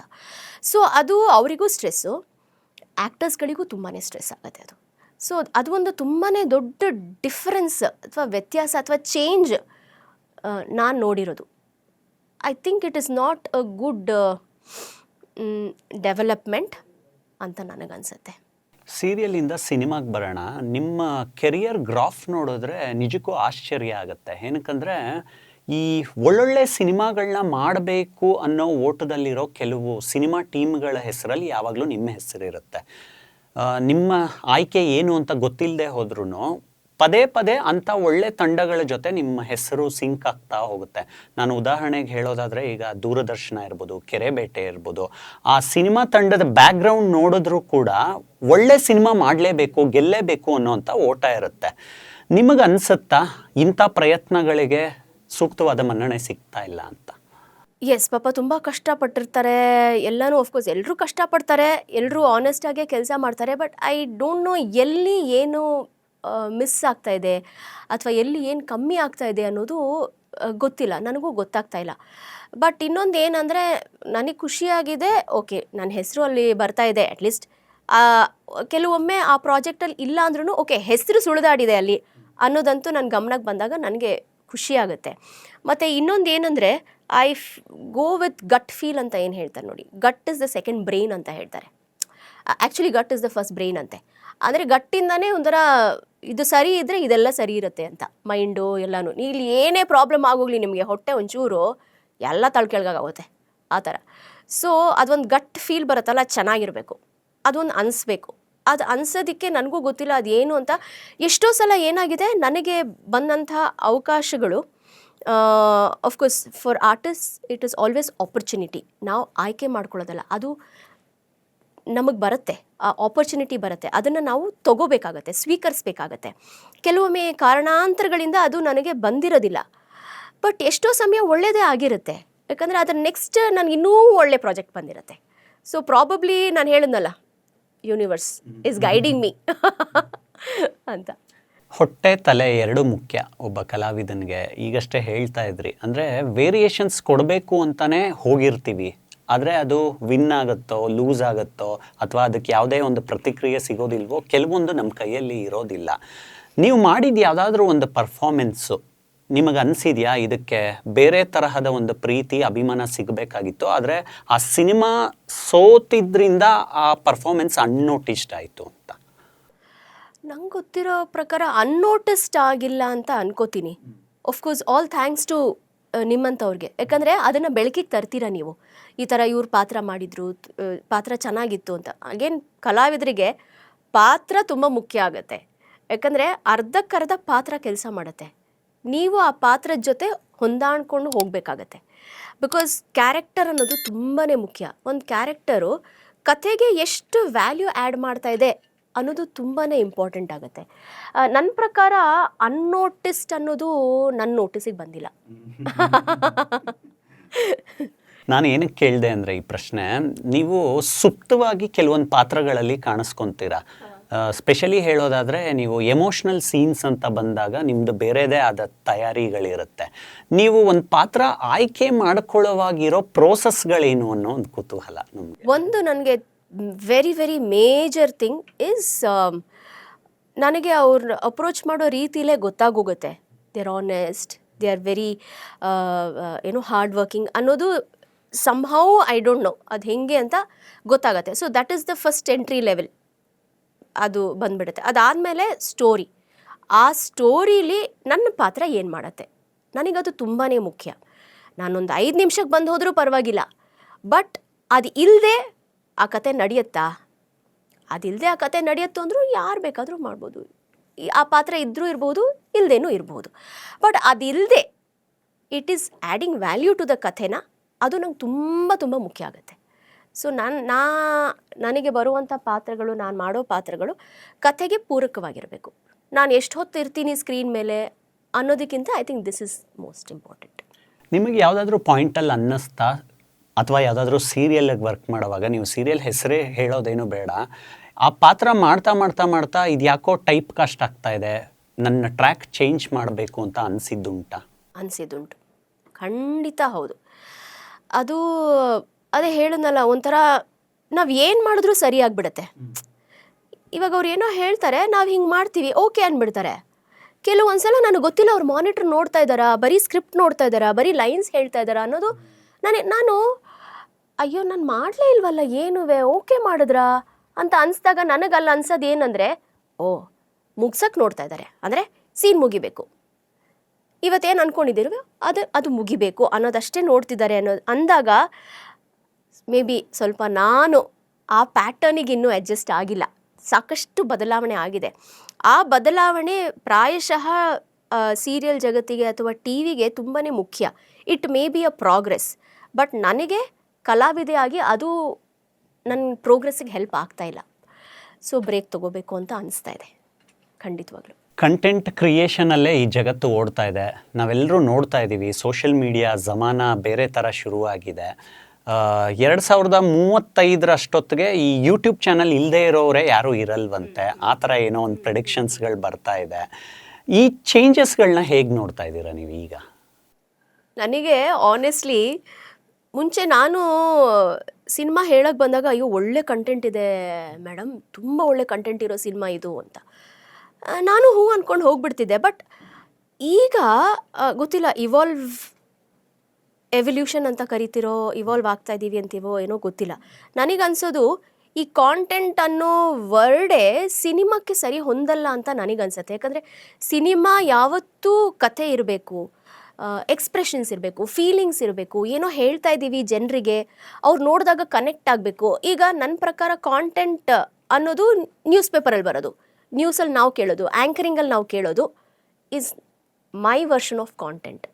For me cinema is always story, feelings, ನಿಮ್ಮ ಭಾವನೆಗಳು, ಕತೆ ಏನಿದೆಯೋ ಅದು. ಐ ಥಿಂಕ್ ತುಂಬ ಮಿಕ್ಸಪ್ ಆಗೋಗಿ ಕನ್ಫ್ಯೂಷನ್ ಆಗೋಗಿದೆ ಅಂತ ಅನಿಸ್ತಾ ಇದೆ. ಒಳ್ಳೆಯದು ಕೆಟ್ಟದು ಎರಡೂ ಇದ್ದೇ ಇರುತ್ತೆ. ನಾವು ಈ ವಿಷಯದ ಬಗ್ಗೆನೇ ಮಾತಾಡ್ತಾ ಇದ್ದೀವಿ. ನೀವು ಈ ಭರತನಾಟ್ಯಂ ವೀಡಿಯೋಸ್ಗಳನ್ನ ಹಾಕಕ್ಕೆ ಶುರು ಮಾಡ್ತೀರಲ್ಲ, ಆಗ ತುಂಬ ಒಂದು ಅಪ್ಲಾಡ್ ಸಿಗುತ್ತೆ, ನಿಮಗೆ ಒಂದು ಮೆಚ್ಚುಗೆ ವ್ಯಕ್ತವಾಗುತ್ತೆ. ನಿಮಗೆ ಇಷ್ಟು ವರ್ಷಗಳಲ್ಲಿ ಆಗದೇ ಇರೋಂತಹ ಕಮೆಂಟ್ಗಳು, ಮೆಚ್ಚುಗೆಗಳೆಲ್ಲ ಅಲ್ಲಿ ಕಾಣ್ಸಕ್ಕೆ ಶುರುವಾಗಿ ಹೋಗುತ್ತೆ. ನಿಮ್ಗೆ ಅನಿಸಿರ್ಬೋದು ಇದನ್ನು ಸ್ವಲ್ಪ ಬೇಗ ಶುರು ಮಾಡಬೇಕಾಗಿತ್ತು ನಾನು ಅಂತಲೂ ಅನಿಸಿರ್ಬೋದು. ಈ ಒಳ್ಳೇದು ಕೆಟ್ಟದ್ರ ಬಗ್ಗೆ ಮಾತಾಡ್ತಾ ಇದ್ವಲ್ಲ, ಒಳ್ಳೇದು ಎಲ್ಲಿರುತ್ತೋ ಅಲ್ಲಿ ಕೆಟ್ಟದಿರುತ್ತೆ. ಯಾರೋ ನಮಗೆ ಸಂಬಂಧ ಪಡದೇ ಇರೋರು ನಮ್ಮ ಬಗ್ಗೆ ಮಾತಾಡ್ತಾರೆ, ಇನ್ಯಾರೋ ಎಲ್ಲೋ ಕೂತ್ಕೊಂಡು ಕಮೆಂಟ್ ಹಾಕ್ತಾರೆ. ಇದನ್ನೆಲ್ಲ ನೀವು ನೋಡ್ತಾ ಇರ್ತೀರ ಕೂತ್ಕೊಂಡು, ಅಥವಾ ನನ್ನ ಕೆಲಸ ನಾನು ಮಾಡ್ಕೊಂಡು ಹೋಗೋಣ, ಯಾರು ಏನಾದರೂ ಹೇಳಿ ಅನ್ನೋ ಮನೋಭಾವನೆ ಈಗ ಸೃಷ್ಟಿಯಾಗಿದೆಯಾ ನಿಮಗೆ? ನನ್ನ ಪ್ರಕಾರ ಐ ಥಿಂಕ್ ನಮ್ಮ ಕೆಲಸ ನಾವು ಮಾಡಬೇಕು. ನಾವು ಏನೋ ಒಂದು ಕೆಲಸ ಮಾಡಿದ್ದೀವಿ ಅಂದರೆ ಅದು ಯಾವಾಗಲೂ ಜನ ನಮಗೆ ಮೆಚ್ಚುಗೆನೇ ಕೊಡಬೇಕು ಅಂತ ಅಂದ್ಕೊಳ್ಳೋದು ನಮ್ಮ ದಡ್ಡತನ. ಎಷ್ಟೋ ಜನರಿಗೆ ಇಷ್ಟ ಆಗದೆ ಇರೋದು ಇರುತ್ತೆ. ಇಷ್ಟ ಆಗಲಿಲ್ಲ ಅಂದಾಗ ನಾವೇನು ಮಾಡೋಕ್ಕಾಗಲ್ಲ. ನಾನಿರೋದು ಹೀಗೆ. ಆ್ಯಂಡ್ ಯಾಕೆ ಇಷ್ಟ ಆಗಲಿಲ್ಲ ಅಂತ ಒಂದೊಮ್ಮೆ ಯೋಚನೆ ಮಾಡಿದ್ರು ಒಳ್ಳೇದೇನೋ, ಬಿಕಾಸ್ ಎಲ್ಲೋ ಒಂದು ಕಡೆ ಒಂದು ಯೋಚನೆ ಮಾಡೋಕ್ಕೆ ಒಂದು ದಾರಿ ಸಿಗುತ್ತೆ. ಓಕೆ, ಬೇರೆ ಏನಾದರೂ ಮಾಡೋಣ, ನೋಡೋಣ ಅನ್ನೋಂಥದ್ದು. ಬಟ್ ಆ್ಯಸ್ ಸಚ್ ನೀವು ಟಿ ವಿ ಮೇಲೆ, ಸ್ಕ್ರೀನ್ ಮೇಲೆ, ಸೋಷಿಯಲ್ ಮೀಡಿಯಾದಲ್ಲಿ ಏನೇ ಹಾಕಿದ್ರೂ ಯು ಆರ್ ಔಟ್ ದೇರ್. ನೀವು ಏನೂ ಮಾಡೋಕ್ಕಾಗಲ್ಲ, ಅದನ್ನು ಹಿಂದೆ ತೊಗೊಳಕ್ಕಾಗೋದಿಲ್ಲ. ಅವ್ರು ಯಾರಾದರೂ ಏನಾದರೂ ಹೇಳ್ತಾರೆ ಅಂದರೆ, ಡೆಮೊಕ್ರೆಟಿಕ್ ಕಂಟ್ರಿ, ಯಾರೇನು ಬೇಕಾದರೂ ಹೇಳ್ಬೋದು. ನೀವು ಹೇಳೋಂಗಿಲ್ಲ ಅಂತ ನಾನಂತೂ ಹೇಳೋಕ್ಕಾಗಲ್ಲ. So I think you should be open for it and you should accept it, acceptance. ನಿಮಗೆ ಯಾವತ್ತಾದರೂ ಅನ್ನಿಸ್ತಾ ಟೂಲ್ಸ್ಗಳು ಜಾಸ್ತಿ ಆಗ್ತಾ ಇದೆ ಅಂದರೆ ನಾವು ಸಾಧನಗಳು ಅಂತ ಹೇಳ್ತೀವಿ, ನಮಗೆ ಗೊತ್ತಾಗಲ್ಲ ಒಂದೊಂದ್ಸಲ ಹೇಗೆ ಬಳಸ್ಕೋಬಾರ್ದು ಅನ್ನೋದ್ರಲ್ಲೇ ಕೆಲವು ಜಿಜ್ಞಾಸೆಗಳು ಓಡಾಡ್ತಾ ಇರ್ತವೆ ಮನಸ್ಸಲ್ಲಿ, ನಾನು ಹೋಗ್ತಾ ಇರೋ ದಾರಿ ಸರಿ ಇದೆಯಾ ಅಂತ. ಈ ಮ್ಯಾನಿಫೆಸ್ಟೇಷನ್ ಬಗ್ಗೆನೂ ಮಾತಾಡ್ತಾ ಇದ್ವಿ ನಾವು. ಕೆಲವೊಂದು ಅಂದ್ಕೊಂಡಿದ್ದು ಆಗುತ್ತೆ, ಕೆಲವೊಂದು ಅಂದ್ಕೊಂಡಿದ್ದು ಆಗಲ್ಲ. ಸೊ ಸೋಷಿಯಲ್ ಮೀಡಿಯಾ ಒಂದು ಡೆವಲಪ್ಮೆಂಟ್ ಶುರುವಾಗಿದೆ, ಒಂದು ಕಡೆ AI ಬಂದ್ಬಿಟ್ಟಿದೆ. ಈ ಎಲ್ಲ ಗಲಾಟೆಗಳ ಮಧ್ಯೆ ಫ್ರೆಶ್ ಟ್ಯಾಲೆಂಟ್ಗಳು ಎಲ್ಲೋ ಒಂದು ಕಡೆ ತಮ್ಮ ಸ್ಥಾನಮಾನ ಉಳಿಸ್ಕೊಳ್ಳೋದ್ರಲ್ಲಿ ಸೋತು ಹೋಗ್ತಾ ಇದೆಯಾ ಅಂತ ಅನಿಸಿಕೆ ಏನು ಅಂದರೆ, ಫಸ್ಟ್ ಆಫ್ ಆಲ್ ಟೆಕ್ನಾಲಜಿ ನನಗೆ ಅರ್ಥ ಆಗಲ್ಲ ಒಂದು, ಆದ್ದರಿಂದ ನಾನು ಸೇಫು. ಅಂದರೆ ನಾನು ತಲೆ ಕೆಡ್ಸ್ಕೊಳಕ್ಕೆ ಹೋಗೋದಿಲ್ಲ. ಸೊ ಅಲ್ಲಿಗೆ ನಾನು ಸೇಫ್. ಬಟ್ ಇವಾಗ ಮುಂದಿನ ಜನ್ರೇಷನು, ನನ್ನ ಮಗನ ತೊಗೊಂಡ್ರೆ ಅವನು is very much into technology. ಅದ್ರ ಬಗ್ಗೆ ಎಲ್ಲ ಅವನು ಓದ್ತಾ ಇರ್ತಾನೆ, ನೋಡ್ತಾ ಇರ್ತಾನೆ, ಆ್ಯಂಡ್ ಎವ್ರಿಥಿಂಗ್. ಅದನ್ನು ಯಾವ ರೀತಿ ಉಪಯೋಗಿಸ್ಕೋತೀವಿ ಅನ್ನೋದು ತುಂಬ ಮುಖ್ಯ ಆಗುತ್ತೆ. ಸೊ ನೀನು ಇಫ್ ಯು ಆರ್ ಇಂಟೆಲಿಜೆಂಟ್, ನಾವಿವಾಗ ಇಂಟೆಲಿಜೆಂಟ್ ಆಗಿದ್ದು AI ಬರ್ತಾ ಇದೆ ಅಂದರೆ ಅದನ್ನು ನಾನು ಹೇಗೆ ನನ್ನ ಸ್ಕಿಲ್ ಅನ್ನೋದು ತುಂಬ ಮುಖ್ಯ ಆಗುತ್ತೆ. ಆಫ್ಕೋರ್ಸ್ ಅಕಾಡೆಮಿಕ್ಸ್, ಎಜುಕೇಷನ್ ಬೇರೆ, ಅಕಾಡೆಮಿಕ್ಸ್ ಬೇರೆ, ಲಿಟ್ರಸಿ ಬೇರೆ, ಅದೆಲ್ಲವೂ ಬೇರೆ ಬೇರೆ. ಎಲ್ಲನೂ ನಾವು ಒಂದೇ ಅಡಿ ಹಾಕೋಕ್ಕಾಗೋದಿಲ್ಲ. At the same time skills ಇರಬೇಕು. ಇವಾಗ ಒಂದನ್ನೇ ಇಟ್ಕೊಂಡು ನಾನು ಜೀವನ ಮಾಡ್ತೀನಿ ಅಂದರೆ ಈಗ ಮುಂದಿನ ಪೀಳಿಗೆಗೆ ಪ್ರಾಯಶಃ ಕಷ್ಟ ಆಗ್ಬೋದು. They should have, I think, ಎರಡು ಏನು ಪ್ರೊಫೆಷನ್ ಇಟ್ಕೊಳ್ಬೇಕಾಗತ್ತೆ. ಒಂದು ಮೇಯ್ನು, ಇನ್ನೊಂದು ಸಪೋರ್ಟಿಂಗ್ ಅಂತ. So that even if you fall back, ಏನೋ ಇದೆ ನನಗೆ ಅಂತ ಒಂದು ಕಾನ್ಫಿಡೆನ್ಸ್ ಸಿಗುತ್ತೆ. ಸೊ ಐ ಥಿಂಕ್ ಯಾವ ರೀತಿ ನಾವು ಅದನ್ನು ಉಪಯೋಗಿಸ್ಕೋತೀವಿ ಅನ್ನೋದು ಮುಖ್ಯ ಆಗುತ್ತೆ. ಇತ್ತೀಚೆಗೆ ಬಾಲಿವುಡ್ ನಟಿ ದೀಪಿಕಾ ಪಡುಕೋಣೆಯವರು ಒಂದು ಕಮೆಂಟ್ ಮಾಡ್ತಾರೆ, ನಾನು ದಿನದಲ್ಲಿ 8 ಅವರ್ಸ್ ಮಾತ್ರ ಕೆಲಸ ಮಾಡೋದು ಅಂತ. ವರ್ಕ್ ಬ್ಯಾಲೆನ್ಸು, ಪ್ರೊಫೆಷ್ನಲ್ ಲೈಫ್ ಎರಡನ್ನೂ ಮೇಂಟೈನ್ ಮಾಡೋದು ಬಾಯಲ್ಲಿ ಹೇಳಿದಷ್ಟು ಸುಲಭ ಅಲ್ಲ. ನೀವು ಹೇಗೆ ಬ್ಯಾಲೆನ್ಸ್ ಮಾಡ್ತೀರಾ? ಆ್ಯಕ್ಚುಲಿ ಏನು ಅಂದರೆ, ಈಗ ನಮ್ಮ ದಿನನಿತ್ಯದ ಕೆಲಸ ಏನಿರುತ್ತೆ ಅಥವಾ ಡೈಲಿ ಸೋಪ್ಸ್ ಅಂತ ಏನಿರುತ್ತೆ, ಅದು ಯೂಶಲಿ ತುಂಬ ಟೈಮ್ ತೊಗೋತಾರೆ. ಸೊ ನಾನು ಆನೆಸ್ಟ್ಲಿ ನಾನು ಹೇಳೋದೇನೆಂದರೆ, ನಾನು ಹೇಳಿಬಿಡ್ತೀನಿ, ನನಗೆ ಇಷ್ಟರ ಮೇಲೆ ನನಗೆ ನಿಮ್ದು ಏನೇನು ಸೀನ್ಸ್ ಇದೆಯೋ ನಾನೆಲ್ಲ ಮಾಡಿಕೊಡ್ತೀನಿ, ಅದಾದಮೇಲೆ I may not be able to work ಅಂತ ಹೇಳ್ತೀನಿ. ಸೊ ಅದ್ರ ಪ್ರಕಾರವಾಗಿ ಅವರು ನನಗೆ they've been cooperative and supportive. But 8 hour ಕೆಲಸ ಮಾಡಬೇಕು ಅನ್ನೋದು ನನಗೆ ಗೊತ್ತಿಲ್ಲ. ಸಿನಿಮಾ ಅಥವಾ ಸೀರಿಯಲ್ ಏನೇ ಇದ್ರೂ ಕೆಲವೊಮ್ಮೆ ಏನಾಗುತ್ತೆ, ಪರಿಸ್ಥಿತಿ ಅಥವಾ ಏನೋ ಒಂದು ನ್ಯಾಚುರಲ್ ಒತ್ತಡ ಇರ್ಬೋದು ನೇಚರಿಂದ. ಸೊ ಆ ಟೈಮ್ಗೆ ನಾವು ಬದ್ಧರಾಗಿ ಕೆಲಸ ಮಾಡಬೇಕಾಗತ್ತೆ. But yes, having said that, health ಅಂತ ತೊಗೊಂಡಾಗ ಮೇ ಬಿ ಕಂಟಿನ್ಯೂಸ್ ಆಗಿ ಅದೇ ಥರ ಕೆಲಸ ಮಾಡೋದು ಕಷ್ಟ ಆಗ್ಬೋದು. ಈಗ ನಾನು ಸೀರಿಯಲಿಂದ ಸ್ವಲ್ಪ ಬ್ರೇಕ್ ತೊಗೋಬೇಕು ಅಂತ ಅನ್ಕೋತಾ ಇದ್ದೀನಿ. ಯಾಕಂದರೆ ನನಗೆ ಆ ಪ್ಯಾಟರ್ನ್ ಚೂರು ಕಷ್ಟ ಆಗ್ತಾಯಿದೆ. ಆ್ಯಂಡ್ ಅವರ್ಸ್ ಆಫ್ ವರ್ಕ್ ನನಗೆ ಏನು ಅಂದರೆ, ಕೆಲಸ ಅಂತ ಮಾಡಿದ್ರೆ ಸುಸ್ತಾಗೋದಿಲ್ಲ, ಸುಮ್ಮನೆ ಕೂತ್ಕೊಂಡಾಗ ತುಂಬ ಸುಸ್ತಾಗುತ್ತೆ. ಕೆಲಸ ಮಾಡ್ತಾಯಿದ್ರೆ ಅಷ್ಟು ಗೊತ್ತಾಗಲ್ಲ, ಬಟ್ ಕೂತ್ಕೊಂಡೇ ಇರಬೇಕಲ್ಲ, ತುಂಬ ಫೆಟೀಗ್ ಅನಿಸುತ್ತೆ, ತುಂಬ ಸುಸ್ತಾಗೋಕ್ಕೆ ಶುರುವಾಗುತ್ತೆ. ಮೇ ಬಿ ದಟ್ ಪ್ಯಾಟರ್ನ್ ನನಗೆ ಸ್ವಲ್ಪ ಈಗ ಕಷ್ಟ ಆಗ್ತಾಯಿದೆ, ಗೊತ್ತಿಲ್ಲ ಯಾಕೆ ಅಂತ. ಫಸ್ಟ್ ಟೈಮ್ ನಾನು ಹೇಳ್ತಾ ಇರೋದು ಕಾರ್ತಿಕ್ ಇದನ್ನು.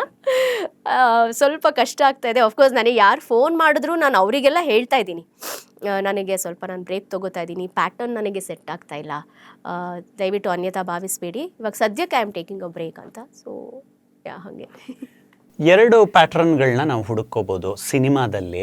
ನಾವು ಬಯಸೋವಂಥ ಪಾತ್ರಗಳನ್ನ ಮಾತ್ರ ಮಾಡಬೇಕು ಅನ್ನೋದು ಒಂದು ಪ್ಯಾಟ್ರನ್ನು. ಇನ್ನೊಂದು, ಇಲ್ಲ ನಾನು ರೇಸಲ್ಲಿ ಇರಬೇಕು, ಓಡ್ತಾ ಇರಬೇಕು. ನಾವು ಗಾಂಧಿನಗರದ ಭಾಷೆಯಲ್ಲಿ ಹೇಳೋದಾದರೆ ಮೀಟ್ರ್ ಓಡಬೇಕು ಅಂತ ಹೇಳ್ತೀವಿ. ಪೇಮೆಂಟ್ ಈಸ್ಕೊಳ್ಳೋಣ, ಪಾತ್ರ ಮಾಡೋಣ, ಆ್ಯಕ್ಷನ್ನು, ಕಟ್ಟು, ಮಧ್ಯೆ ಆ್ಯಕ್ಟಿಂಗು, ಪ್ಯಾಕಪ್ ಆದಮೇಲೆ ಮನೆಗೆ ಬರೋಣ ಅಂತ. 2 ಪ್ಯಾಟ್ರನ್ಗಳು ಒಬ್ಬ ಜವಾಬ್ದಾರಿಯುತ ನಟಿಯಾಗಿ ನಿಮಗೆ ಹೇಗೆ ಕಾಣಿಸುತ್ತೆ? I think it depends on the state of mind. ಪ್ರತಿಯೊಬ್ಬರದ್ದು ಸ್ಟೇಟ್ ಆಫ್ ಮೈಂಡ್ ಬೇರೆ ಬೇರೆ ಇರುತ್ತೆ. So I think it depends on that. ಕೆಲವರಿಗೆ ಎಸ್, ಆಫ್ಕೋರ್ಸ್ ನನಗೆ I have to be in the roles, ಅಂತ ಅನ್ಸೋದು ಒಂದು ಕಡೆ ಆದರೆ, ಇನ್ನೊಂದು ಕಡೆ ನಂಗೆ ಒಳ್ಳೆ ಪಾತ್ರಗಳು ಬರಬೇಕು, ಆ ಪಾತ್ರಗಳ ಮುಖೇನ ನಾನು ನನ್ನ ಗುರ್ತಿಸ್ಕೋಬೇಕು. ಅದು ದಟ್ ಈಸ್ ದ ರಿಸ್ಕ್ ನಾವು ತಗೊಳ್ಳೋದು ಒಬ್ಬ ಕಲಾವಿದರಾಗಿ. ಸೊ ನನಗೆ ಒಂದು ಏನಂದರೆ, ನಾನು ಅದನ್ನು ಆಯ್ಕೆ ಮಾಡ್ಕೊಳ್ಳೋಕೆ ಇಷ್ಟಪಡ್ತೀನಿ. ನನಗೆ ಒಳ್ಳೆ ಪಾತ್ರಗಳ ಮೂಲಕ ನಾನು ನನ್ನನ್ನು ಗುರ್ತಿಸ್ಕೊಳ್ಬೇಕು, ಒಳ್ಳೆ ಪಾತ್ರಗಳು ನನಗೆ ಸಿಗಬೇಕು ಅಂತಲೇ ನಾನು ಯಾವಾಗಲೂ ಕೇಳ್ಕೊಳ್ಳೋದು. ಈಗ ನೀವು ಬಯಸೋ ಸಿನಿಮಾಗಳ ಪಾತ್ರಗಳು ಸಿಗ್ತಾ ಇದೆಯಾ?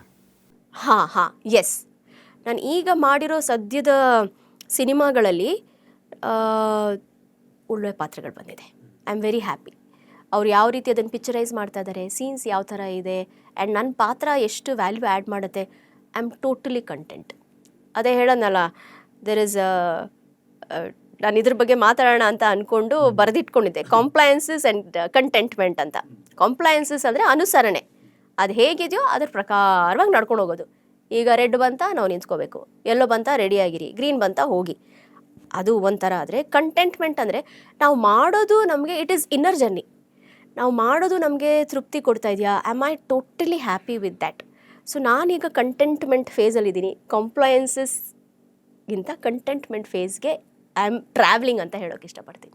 ಒಬ್ಬ ಹೆಣ್ಣು, ಒಬ್ಬ ಕಲಾವಿದೆ ಈ ಜಗತ್ತಿಗೆ ಹೇಳ್ಕೊಳ್ದೇ ಇರೋ ಸಾಕಷ್ಟು ವಿಷಯಗಳಿರುತ್ತೆ, ಸಂಗತಿಗಳಿರುತ್ತೆ.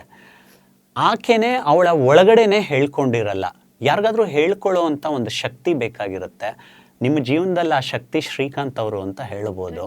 ಅವ್ರ ಪಾತ್ರ ನಿಮ್ಮ ಜೀವನದಲ್ಲಿ? ಅಯ್ಯೋ ಸಿಕ್ಕಾಪಟ್ಟೆ. ಏನು, ಈಸ್ ಯಾವಾಗಲೂ ನನ್ನ ಹಿಂದೆ ಇರ್ತಾರೆ ಅನ್ನೋದು ತುಂಬ ಕಾಮನ್ ವರ್ಡ್ ಆಗೋಗುತ್ತೆ. ಬಟ್ ಅದಿಲ್ಲ ಅಂದರೆ ಹಿಂಗಾಗೋಗ್ತೀವಿ ನಾವು. ಸೊ ಬ್ಯಾಕ್ ಬೋನ್ ವರ್ಟಿಬ್ರಾ ಏನಿದೆ ತುಂಬ ಇಂಪಾರ್ಟೆಂಟ್ ಅಲ್ಲ. ಒಂದು ಸ್ಟ್ರೈಟ್ ಆಗಿರಬೇಕು, ನಡ್ಕೊಂಡು ಹೋಗ್ತಾ ಇರಬೇಕು ಅಂದರೆ. ಹಾಗೂ ಇದ್ದಾರೆ, ಹಿಂಗೆ ಹೆಗಲ್ ಮೇಲೆ ಕೈ ಹಾಕ್ಕೊಂಡು ನಡ್ಕೊಂಡು ಹೋಗೋಣ ಬಾ ಅಂತ ಹಾಗೂ ಇದ್ದಾರೆ. ಸೊ ಎರಡೂ ರೀತಿಲಿ ಈಸ್ ಬೀನ್ ಸಪೋರ್ಟಿಂಗ್ ಮೀ. ತುಂಬಾ I am so grateful again.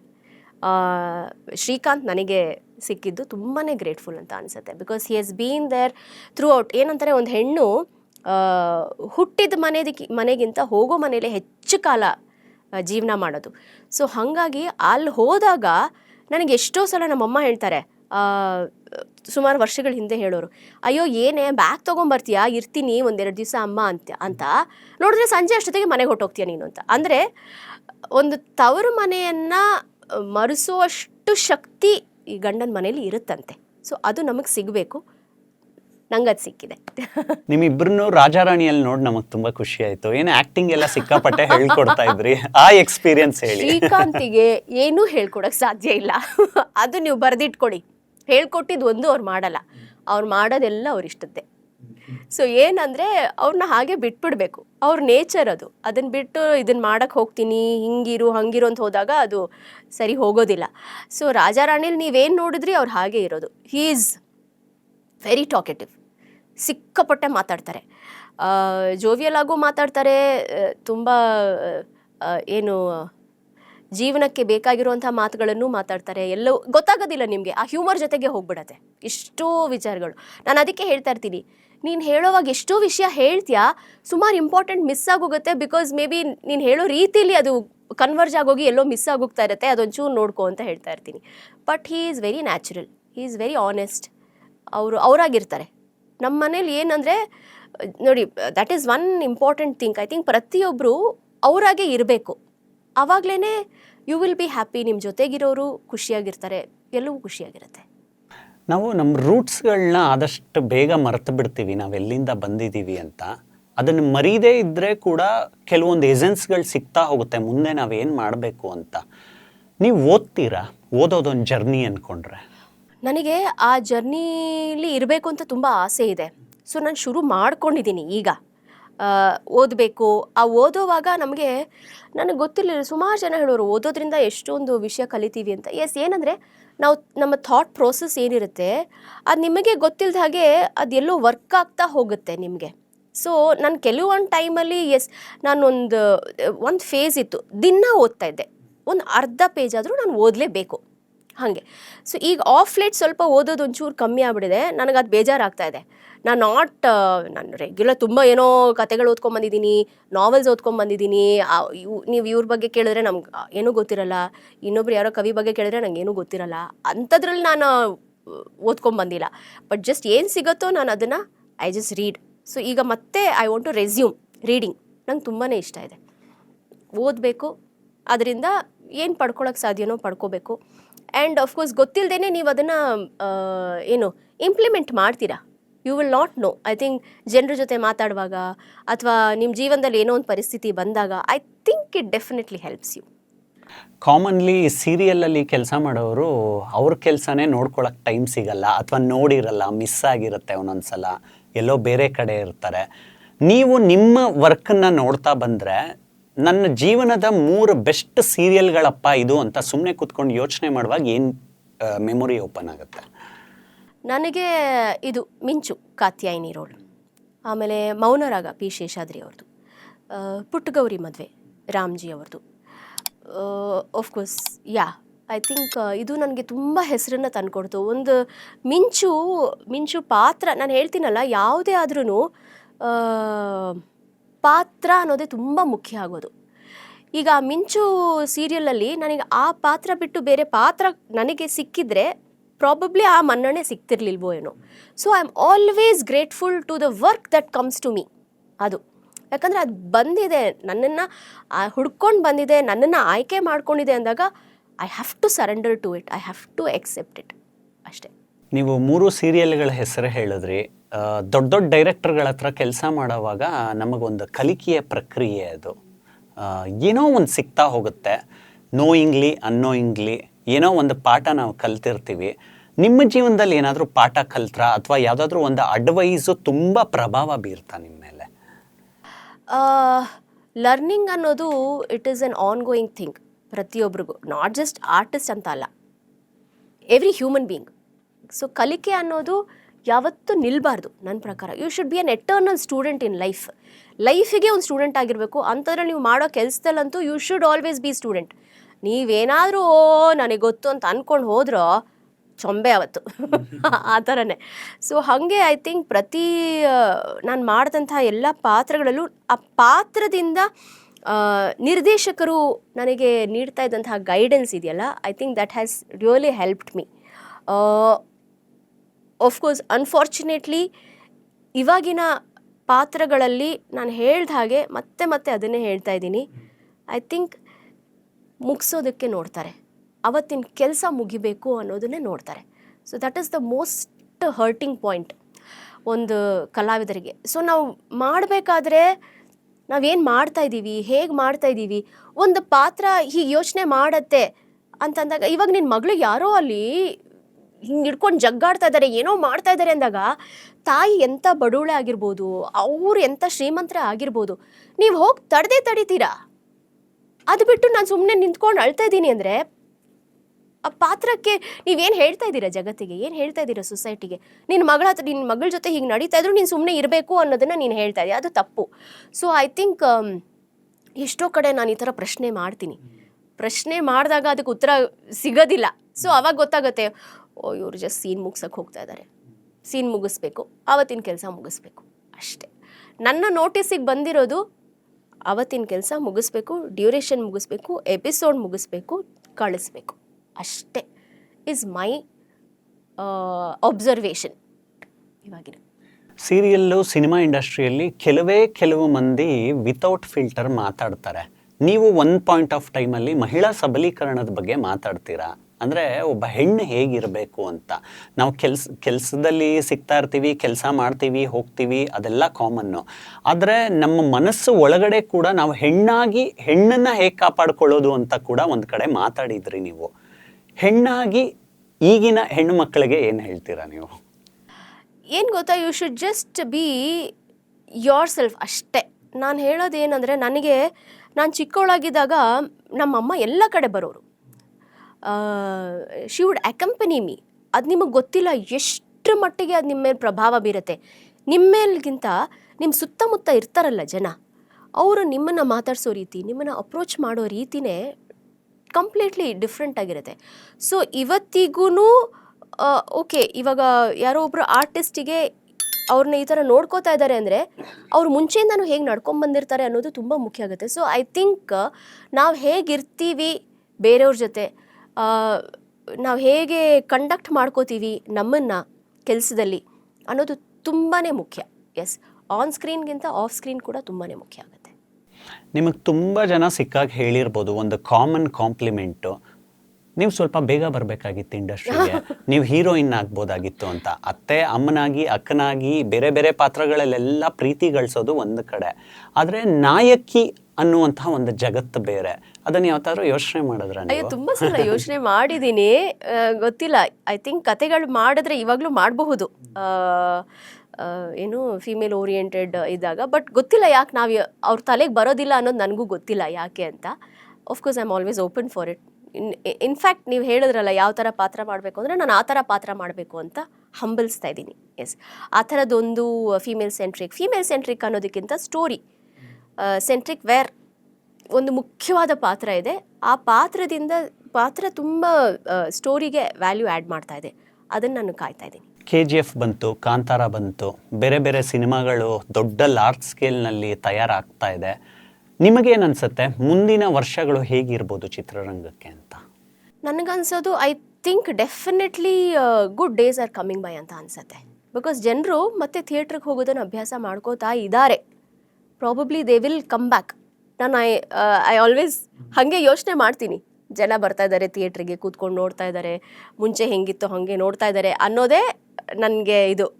Definitely ಆ ಒಂದಿನ ಬಂದೇ ಬರುತ್ತೆ. Very soon it will come. Destination ಬಗ್ಗೆ ತುಂಬ ಸೀರಿಯಸ್ ಆಗಿ ಮಾತಾಡ್ತಾ ಇದ್ದೀವಿ. ಹರಿಣಿ ಅವರು ಟ್ರಾವೆಲ್ ಪ್ರಿಯೇನಾ? ನನಗೆ ತುಂಬಾ ಇಷ್ಟ. ನಂಗೆ more than the destination, journey ತುಂಬ ಇಷ್ಟ ನನಗೆ. ಡೆಸ್ಟಿನೇಷನ್ಗಿಂತ ಜರ್ನಿ ಐ ಥಿಂಕ್ ತುಂಬಾ ಇಂಪಾರ್ಟೆಂಟ್ ಆಗುತ್ತೆ. ಅಂದರೆ ಒಂಥರ ಈಗ ಪರ್ಫೆಕ್ಷನ್ ಆ್ಯಂಡ್ ಇಂಪರ್ಫೆಕ್ಷನ್ ಥರ. ಒಂದು ಡೆಸ್ಟಿನೇಷನ್ ರೀಚ್ ಆಗಿಬಿಡ್ಬೋದು, ದ್ಯಾಟ್ ಇಸ್ ಪರ್ಫೆಕ್ಷನ್.